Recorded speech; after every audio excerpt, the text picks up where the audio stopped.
Bonjour, cette fois le but du jeu c'est d'obtenir le tableau de signes d'un polynôme et pour cela on va s'appuyer sur sa forme factorisée.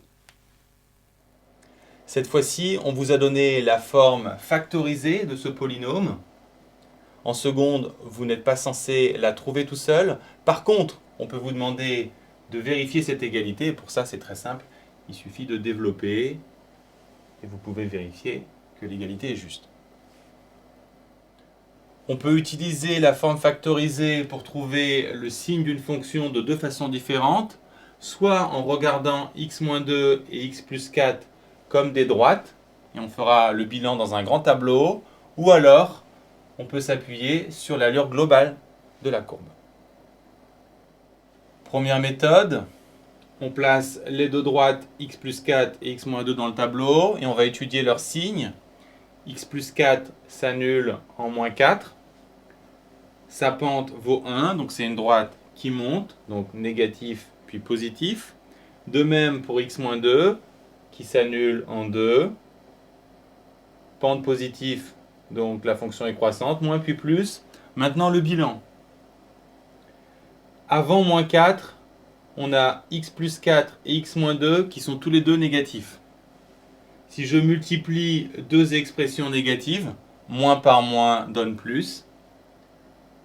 De la même façon, sur cette zone, plus par moins donne moins. Et sur la dernière, plus par plus donne plus. En moins 4, x plus 4 vaut 0. Donc le produit de f de x vaut 0. Et de la même façon, en 2, quand x-2 vaut 0, f de x vaut 0.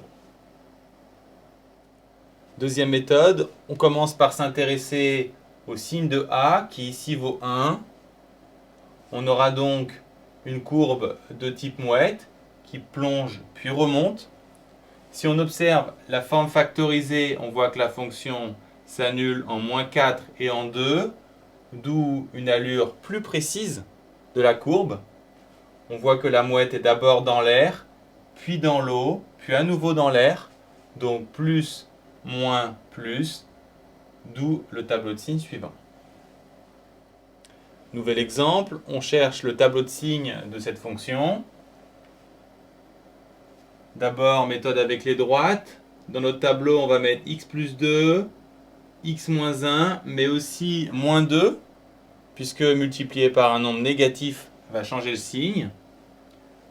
Le signe de x moins 1 et de x plus 2, pas de difficulté, il s'annule en moins 2 et en 1, et ce sont des droites croissantes, donc négatives, puis positives dans les deux cas.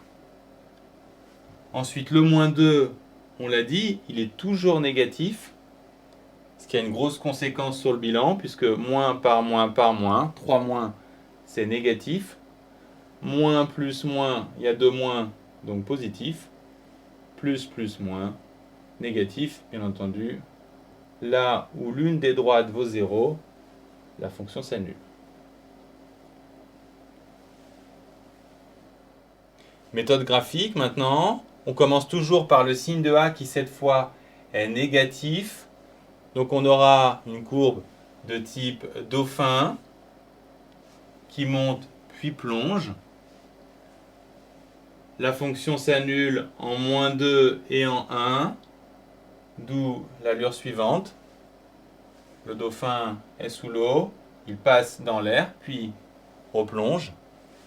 Moins, plus, moins. La méthode la plus rapide est clairement la méthode graphique. Quand vous devez l'utiliser, vous pouvez laisser sur votre brouillon les différentes allures. Vous ne gardez que le tableau et vous précisez le signe de A au moment où vous indiquez le signe, puisque le signe de A donne l'allure et donc les signes. Par contre, cette méthode ne marche que pour les polynômes de degré 2 puisqu'elle s'appuie sur l'allure de la courbe qui est une parabole.